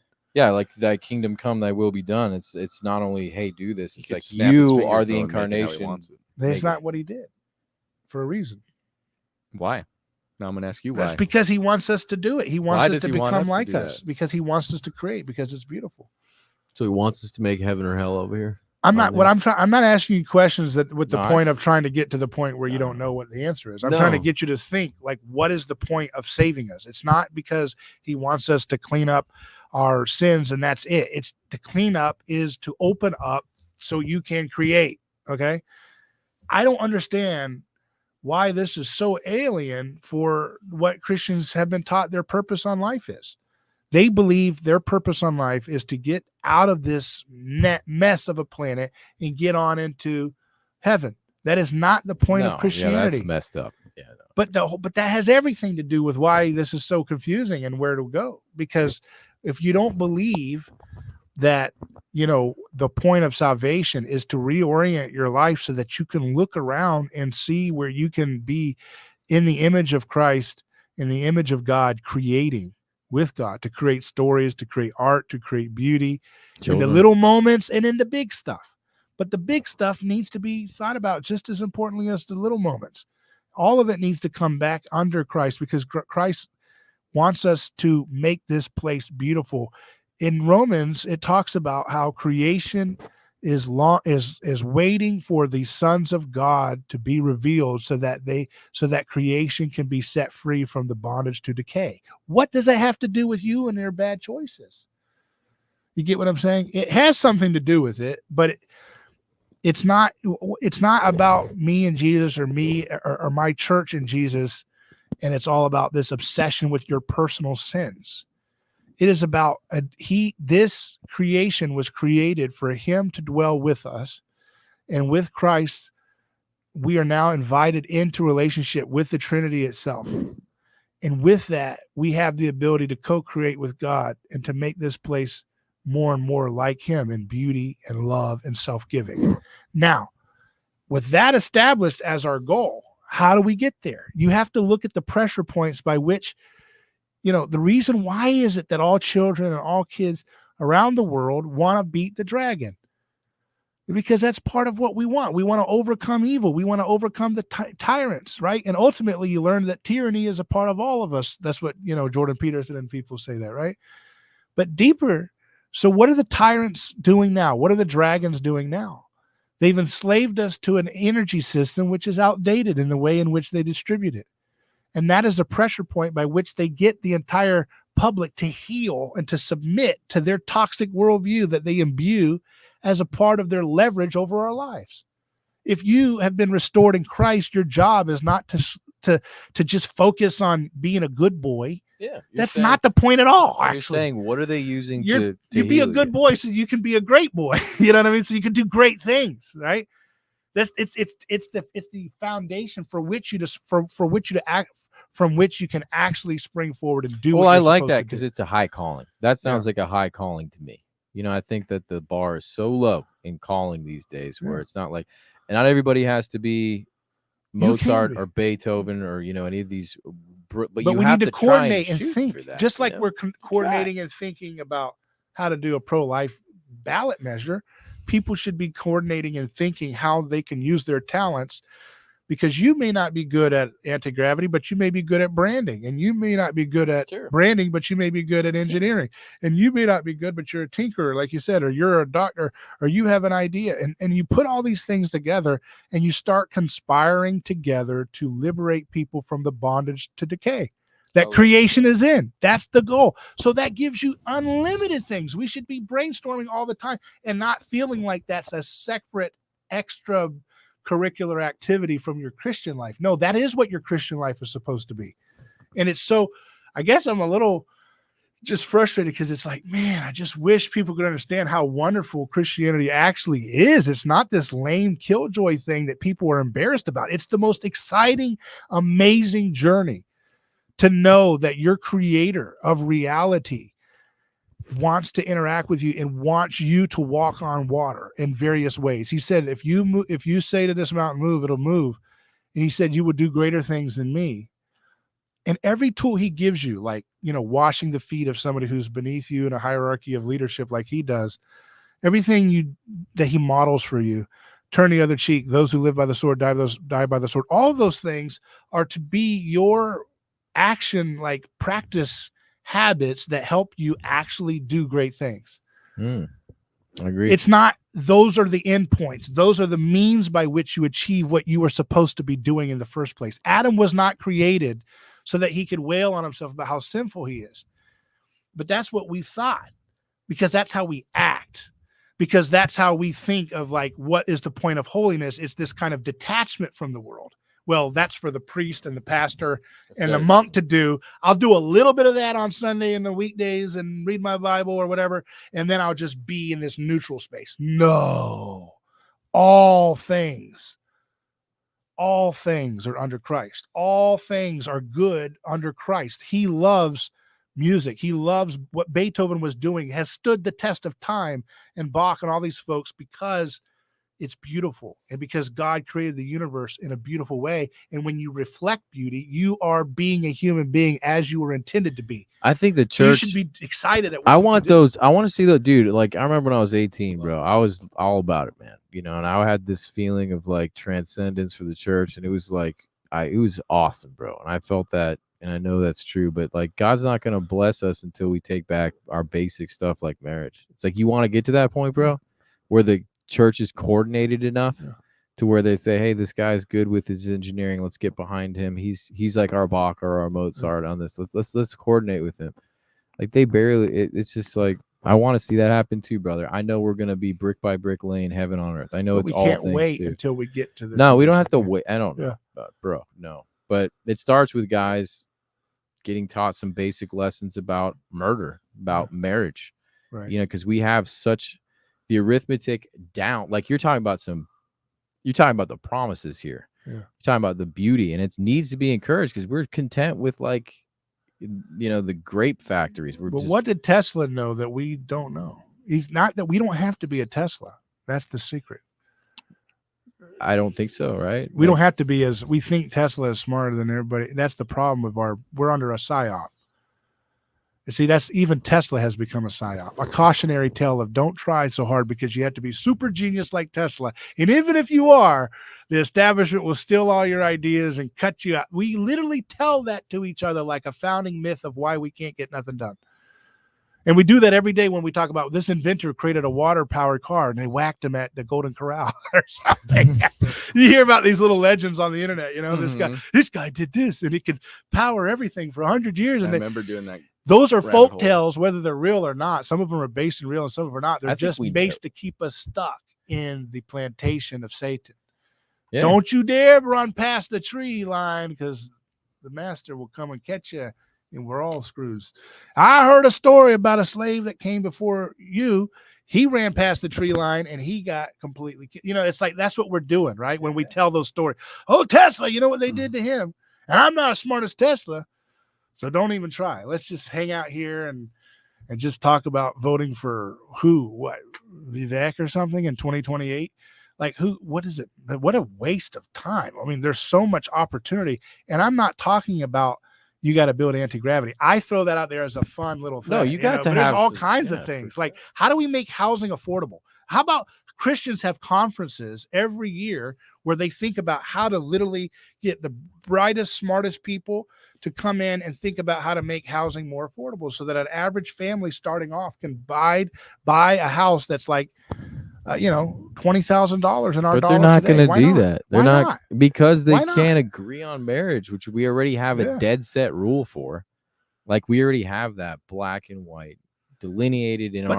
But they're still motivated by a desire to have a home. I think a lot of Christians would buy a home if they could figure out how to make it. I totally affordable. agree with you. I'm just saying, like, that's why I was bringing up the Russians and certain weird things like that, because like if you could get to that point where some of these things the Russians, are there, we can learn from these people. They have things that we need to learn, and we have stuff they need to learn from us. And it's like there's just different things. They have a high abortion rate. They have one of the highest. They have a high divorce rate. They're recovering from a long 100-year waste of time with communism.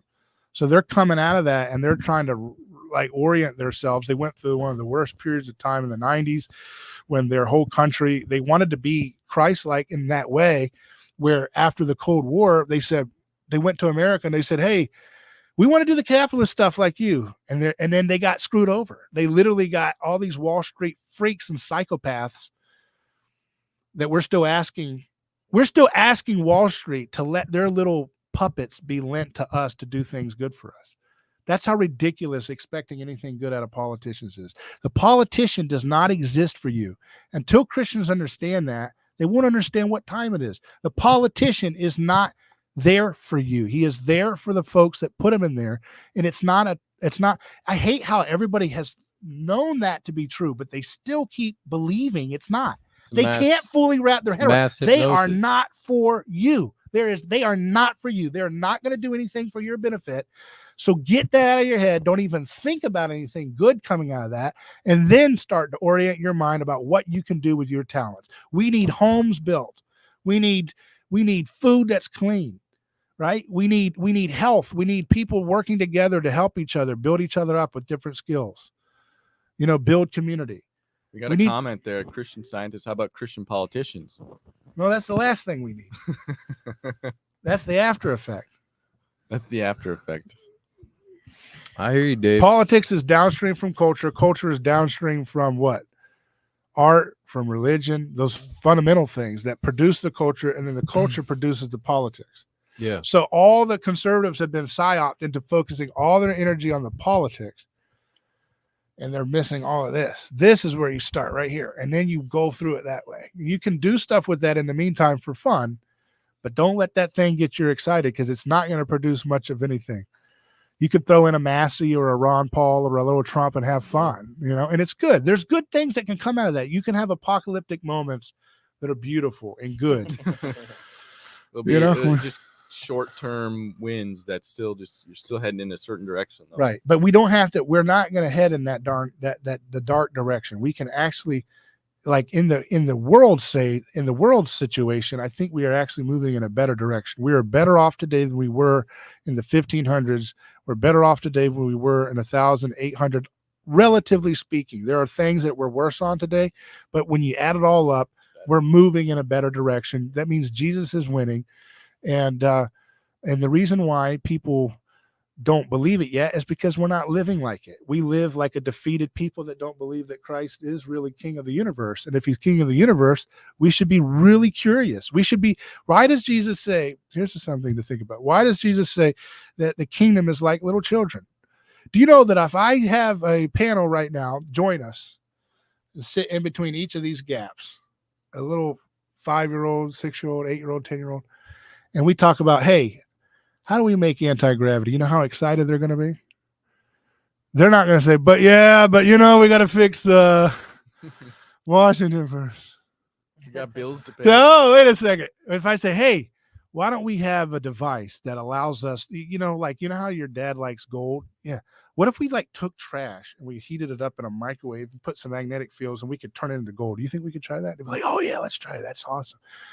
If you told them, hey, wouldn't that be cool if we could figure out a way to take ocean water and we could put ocean water in our cars and find out a way to make energy out of it? Just go down to see that ocean? Yeah, that'd be so cool. And we could do something with it. See, with kids, their mind has not been corrupted by the psyop as long as ours has.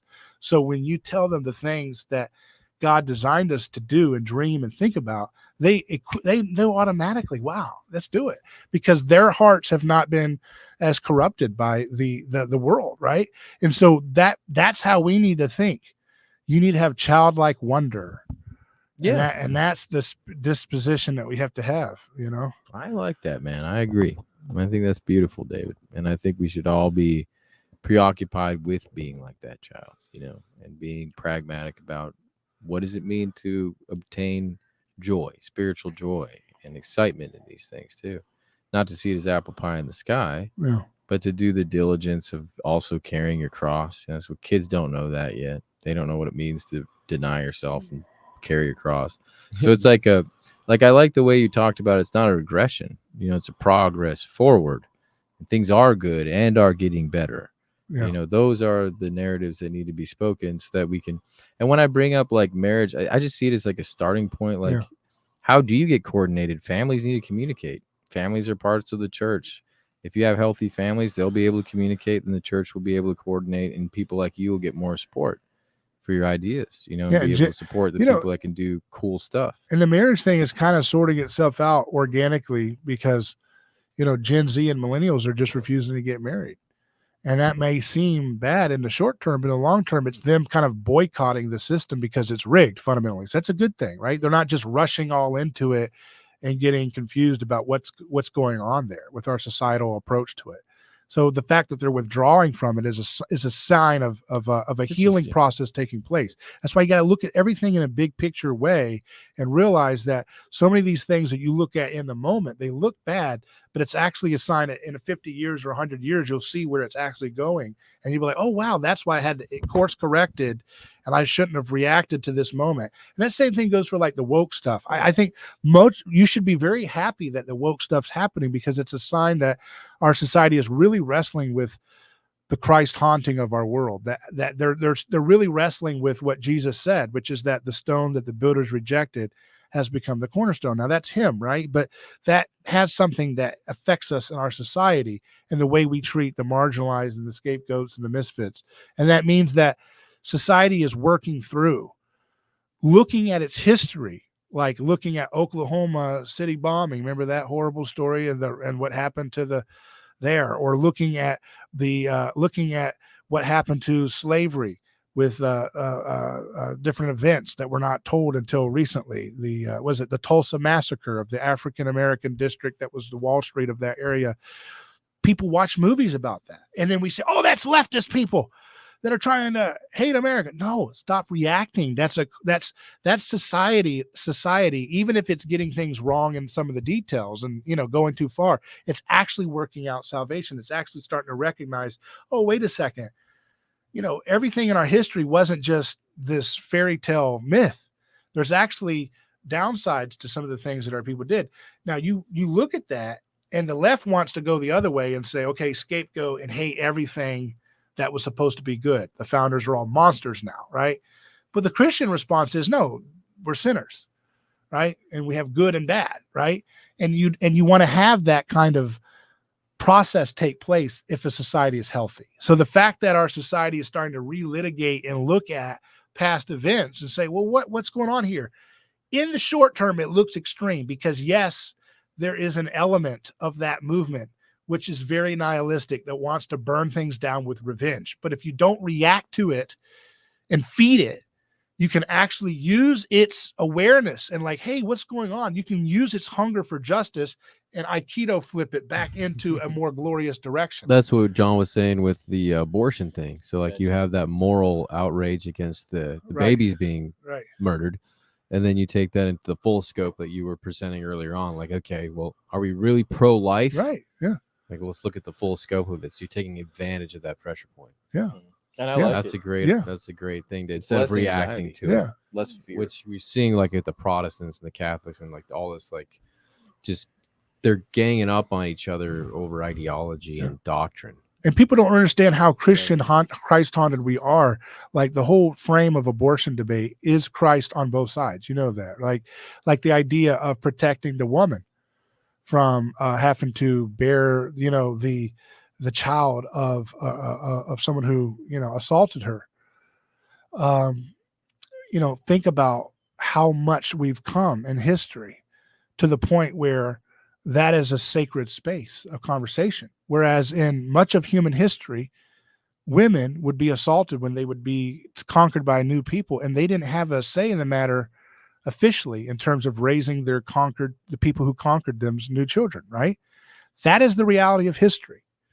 Thanks be to God that we have elevated human personhood on both sides of the gender, right? To the point where that is only what I'm trying to say is. No, I see what you're saying. You're saying like, let's keep score. If we're going to keep score, let's do a good job at it. Like there's a win on this side. Yeah. And I'm saying that it's only Christ that has elevated human personhood, male and female, to the point where both sides of the debate about abortion are Christ haunted forms of thinking.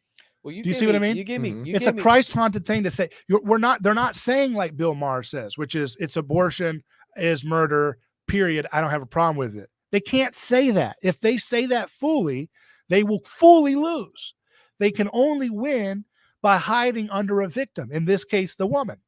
So again, Christ said, the meek shall inherit the earth. What's more meek than a baby? What's more meek than a woman who's been harmed? And both sides are presenting two dueling victims, which shows you that Christ is haunting the terms of reality as we speak, even in its deviations, even in its heretical, like you're trying to justify killing a child. Wait a second, I can't. That's wrong. But your framework of reality is so Christ haunted, you can't escape it. You see what I mean? So being able to enter into that space instead of like reacting, you know what I'm saying? To deeply have solidarity with the other side on that sense of like, well, you're getting there because of Christ. Let's talk about that. Why do we take care of the woman? Why do we elevate her? Why do we want to hear her situation that she's been assaulted? Because all of history, we have been working through this process by which we elevate the human person, and it didn't look as well as it has been. Now we have to worry about something else. We got to elevate the baby, as we should have always been, but we haven't. In the old days, when they did abortion, it was like a child sacrifice ritual. It was like, okay, we have to do this. This is for the greater good of the gods. Now we don't do it. Now we say we're doing this because we're trying to stop this person from being marginalized. They see the woman who is unmarried and assaulted as a Christ. They see her on the cross of her situation, right? And they see the pro-life people as a cruel people who are saying, your fixation on controlling her, choices is got you to a point where you're putting her on the cross of having to, raise the child of a person who assaulted her. How dare you? Do you not know what you're doing? Are you sick in the head? That's their moral. That's what gives the pro-choice movement its moral power in society. It's the Christ terms that it borrows unconsciously. So we have to go into that and like go into that space and kind of acknowledge what's up here. See what I mean? And say, okay, It takes empathy. Yeah. Yes, that's what I'm trying to get. Yeah, that's a great word. We have to be able to get in there. If we really want to deal with this, instead of just papering it over with a law, we have to be able to enter into that space empathetically and say, look, I can't preach to you about life if I voted for Mitt Romney and all these people. I can't. I got to be the first to admit I am not pro-life. That's what pro-life people need to say. If they want to be the adults in the room, I want to hear people like that say that. I have not been the pro-life person. I have been supporting wicked wars. I've been saying turn the Middle East into a parking lot. How can I tell you to carry your child of a person who assaulted you when I can't even tolerate the living existence of millions of children in the Middle East because of my own ego? Yeah, man. How can I see? Now we have a Christian pro-life movement when the Christian pro-life leaders say that. But until they don't repent, what's going to happen? Hypocrite. The wars continue. Yeah, because Very well said, rivalry Dave. continues. Bravo, they're taking man. on the accountability. Bravo, brother. When you say like they got two victims, like you're juxtaposing them against each other, it's like they always present the this situation as an either or. Like it's either this victim or it's either this one. Right. And they both can't be, it can't be a both and.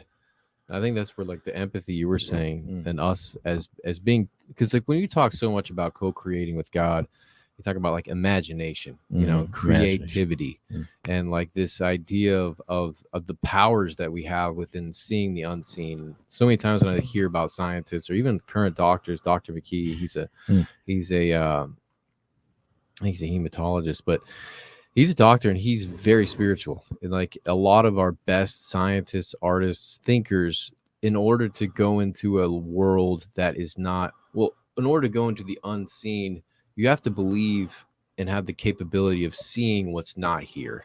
Yeah. So you have have to see around the corner, the vision. You have to look into the metaphysical, the divine, like what is possible, like that imagination, that creativity, which that's like the ultimate periphery of beauty. Like that's where we see like beauty, because beauty it's beautiful. And we know what's beautiful, like a flower, like a beautiful landscape. It's gorgeous. And like even in the Renaissance, in the Dark Ages, we would paint. A lot of the paintings were very oddly done. Like if they would show like the Pope, for instance, a lot of them were based on religion. So the Pope would be maybe further back in the picture, and he'd be really big, and the peasants that were like closer would be very small. And it was to show status. So whoever was of the most status would be the biggest, right? And whoever was the smallest would be the least status, right? And then you go into the Renaissance, they actually started painting landscapes, which was really weird to a lot of people. You have to think back then, they're like, I see this every day. Why would you paint this? They didn't understand the point of like beauty of the landscape around them. The Pope wrote a beautiful poem about just how gorgeous the landscape was and seeing God's beauty. And the idea of painting a landscape was very outlandish back then. It was like, why wouldn't the hell would you paint this? Like everyone walks on it every day. It's like, it's just normalized.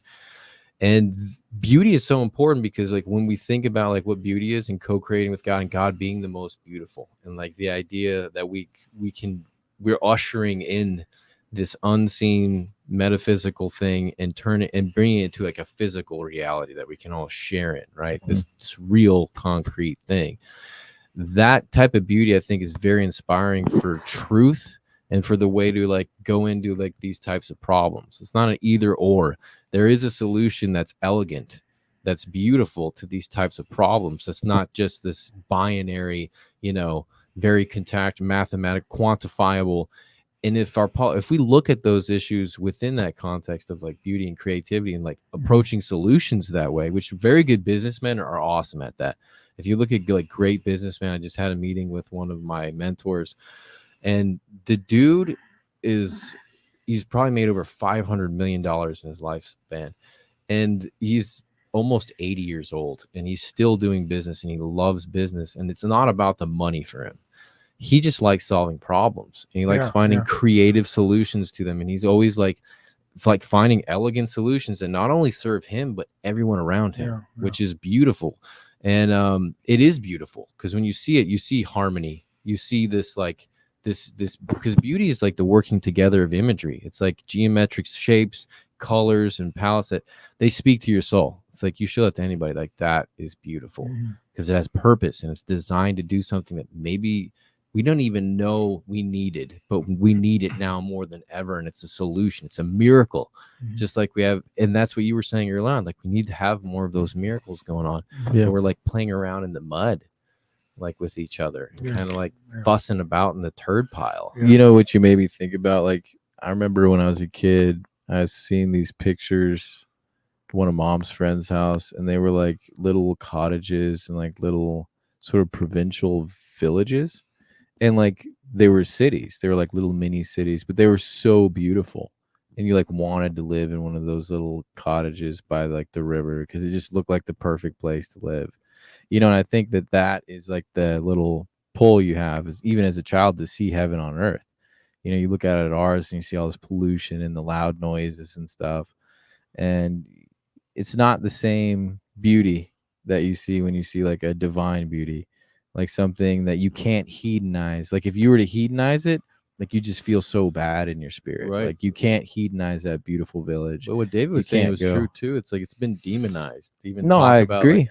like utopia or like the messianic complex or like the Tesla complex. Like the idea of just having Hoping for something like that. Yeah, Is it's just like, oh, you're gonna mess up. It's gonna become like a Brave New World, or it's Well, gonna become like a 1984. well, they just crap on like, your idealism because they say that it's a you know sort of a delirium of the your idea of like what conservative. it's a delirium of your boyishness or your adolescence. You know, it's like you're gonna get over it, bro. But people paint those things because they know in their heart that it's coming. There will be a city that's perfect, that's beautiful, you know, and there will be technologies that you can't hedonize because they're just so beautiful. Like I like those thoughts a lot. And technologies are extensions of our sense organs, our ears, our touch, our feet. That's what a car does. It allows you to extend your feet as organs to be able to go across. Your house is an extension of your skin, right? And your clothes are an extension of your skin. So all these things, we have to think about technology I like differently. that. Exactly. Do you see what I mean? Yeah, yeah. Technology is just an example of what God wanted us to do all along. Like he created us in this play box and he's like, go have fun, you know, like do beautiful things. And then we screwed it up. So he's like, okay, we're going to fix that. And then as we fix that and heal you from that, you're going to be able to do those beautiful things again. That's what I wanted you to do from the beginning. And then so many people were like, I'm just going to be focused on how I need to heal all the time. It's like, oh, that's therapeutic culture. That's not God. You know, God wants you to do things, you know, and he wants you to get out there and do beautiful things because you're going to be here a lot longer than you thought. You know, like earth is going to be renewed. Paul talks about earth as a seed. Our body is like a seed, like it dies and you plant it and then it comes out something better. And the earth in that sense is like a seed and it's going to go through a process of dying and resurrection in some sense, a new heavens and new earth. That I don't think looks like a cataclysmic, like it has to blow up. I actually think it looks like kind of what we're going through now, where it's beautiful. Like there's pain, there's suffering, there's nihilism, and those who keep the faith, that means they trust that God won, and that they don't have to be afraid of death. Because why do you not want to do something bold? Because you're afraid that it will alienate you, socially alienate you, take away your money, or strip you of your social currency, or maybe your family will reject you or something. Well, so that might be a good thing. That's all a fear of death, ultimately, right? And if Jesus defeated death, then you shouldn't be afraid of social death. If you really knew that tomorrow you're going to go to sleep and resurrect in the new heavens and new earth, just as much as you're pretty sure you're going to go to sleep tonight and wake up and the sun will be there. Like if you really truly believe that, you would act differently and I would act differently. We would think differently. We would keep that in our mind. And it would give us such a bold joy that you wouldn't be fazed by these little things. Like if you truly believed it, and if you really knew, you really, yeah. No, I don't. No. I doubt. I'm a human being. You know, I doubt. Right? If I didn't, I'd probably do a lot. If I truly believed that way, I probably would do a lot of the things that I want to do faster and more amazingly than I do. But you hold back a little bit. You always second guess. Well, I don't know. Is that a responsible citizen thing to do? You know, it's kind of like if you think about like. What is this? It's like you live as if you're gonna die tomorrow, but as if you'll live 1,000 years. Yeah. It's like dial that in, bro. That's hard. It's hard. Yeah. But you know, I thought that thought strike me like when you're bringing up the left and the right and the pro-choice and the pro-life. Is like, what was Paul? What did he mean when he said, I became like the Greek? Yeah. He didn't say I made the Greek a Jew. He didn't say I made the Greek a Christian even. Yeah. He said I became like the Right, Greek to reach right. the Greek. And there's a certain beauty in, like, I think about the Orthodox Church again, like being Russian or being Romanian or being Greek. They all do things a little differently, but there's like a beauty in what they each bring that's a little different. Yeah. Like, that's why God made so many of us, because we do things a little different. We say things a little different. We can I mean, who knows what things look like to all of us? You know, they're all a little different. And so I see that as like, that's why each little village is a little different too. You know, Yeah. like each little thing that you do, if you have that mindset of like, I will die tomorrow, you're going to do it with like a little more like spiritual flair, a little more beauty is going to be inserted in this. Be less of that sort of monotony and like the dryness of dry bones. You know, you hear that, like the dry bones, like it just sounds so bad. It's just bones in the desert. It's like demoralized to the core. It's like, I feel like we are some dry bones in the West, you know, and want to see and the like you flesh were on the saying, bones. Mike, like with the richness, and you were saying like your clothes are like a bit of your skin, and the cars like your legs. With all these, and I also think about the Tower of Babel, is because like with every advance, there is like a responsibility that comes along with it. And you were giving like more impoverished societies and how they have a different. Their problems are different than ours. You know, they call them first world problems. Like we're dealing with who's gay and who's not, what kid needs a sex change, and what a woman is, where they're just trying to eat, not get, you know, gang raped or whatever by whoever's there.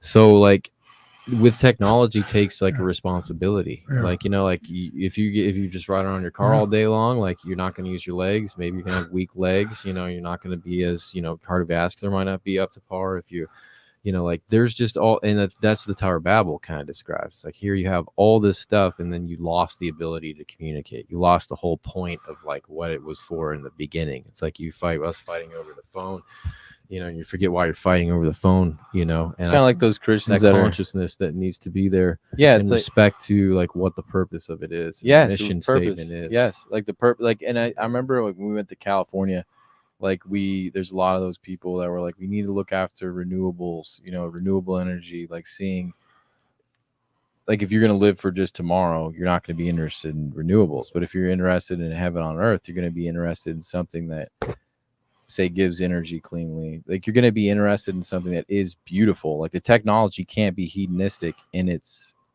what it is. You know, it can't be war, it can't be violence, it can't be a blood sport, it can't be Cain and Abel. You know, it has to be, and that's where again I see that like it's cool. It's because it's like, yeah, those Californians are crazy, but they also are, like you said, Christ haunted. Yeah. They want to see renewables. How can we connect with them on that point? Because that's what I'm saying. Because Like intrinsically, so they want to see a heaven world. on earth. So That's let's what they wanna practice. see. Let's practice imagining. So that's where it starts. Imagining. So imagine that Christian conservative people that believe in gender differentiation in a healthy way and all those things, you know, imagine that they're very pro-life. Imagine that those are the types of guys and people that pop up and start creating, you know, low temperature nuclear energy that is, you know, powering ocean water, you know, using ocean water to power your cities that doesn't have high heat. So it's not like a Fukushima or anything like that. Low temperature nuclear energy that goes on. You can power your whole community with it. You don't need to fight wars over it. It's just endless, abundant energy. Imagine if that's the thing. Those are the people that bring that thing to the public. What does that do for the leftist people who have been told that people who are Christian are more likely, you know, churchgoers to be the ones who want to trash the planet and blow it up and just say to heck with it. I don't care. I'm going off to heaven. That's what they have the image of. What if it's reversed completely? What if they see a whole new angle? And what if they see that same community produce the people who are steadfastly first to be anti-war? That's an area that I think we're winning on, where the conservatives and Republicans are finally starting to become somewhat anti-war, and it needs to happen a lot faster, but it's moving in the right direction. So think about that. What if leftist people and these people who are Christ haunted as we are, what if they saw people who are faithful, monogamous, Christian, you know, believe in gender differences, all those things that we're trying to struggle with them over? What if they saw us bring anti-gravity devices, much more cabin room than your current plane, you know, much cheaper much safer for the environment, much faster to get from LA to Florida in 10 minutes maybe. And it's beautiful and it's relaxing and it's floating and it's just floating and it's relaxing and it's safe. And who did this again? A guy that believes in Jesus Christ? What, are you kidding me? That's what the newspaper says, honey. Look. What? I thought those guys hate the planet. I thought those guys are oil people. What?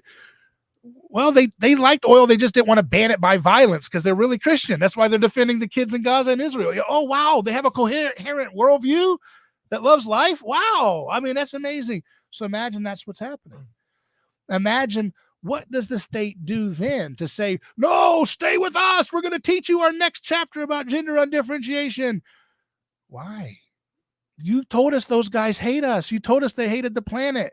You told us they hated women. They're defending the Gazan kids. You told us they hate the planet. They've got anti-gravity. They got energy too cheap to meter. You know how much more wealth we have now?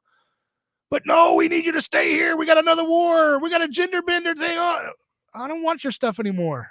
You're toxic. You're evil. Wait, those are the words we taught you to say.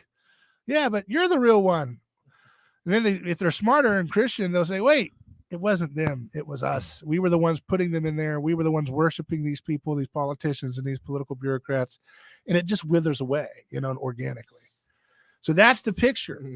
You see it? It's beautiful, I love right? that, man. I love that. That's I really do. It's probably a good note to end on. I like that. Good image to have. Yeah, very. Something to strive for. I think we're kind of Love caught up that. on the comments now. So Yeah, do we have any comments? no, I think we're good. I suppose one comment, they didn't know who you were. We never introduced you. We just kind of assumed. Gornoski, man. So this is David Gornoski in Y'all the need to house. check him out. Neighbor's choice. And where can the people find you? Just search my name, David Gornoski, and Gornoski. We're on all the various platforms. A Neighbor's Choice as well. That's your brand? Yeah, website is aneighborschoice.com. You can email me hello@aneighborschoice.com. Thank you. Love that. Well, Love you guys, we'll catch you next time. Use your imagination, guys. Think Yeah, about it. imagine. Start using Imagine. it. Co-create.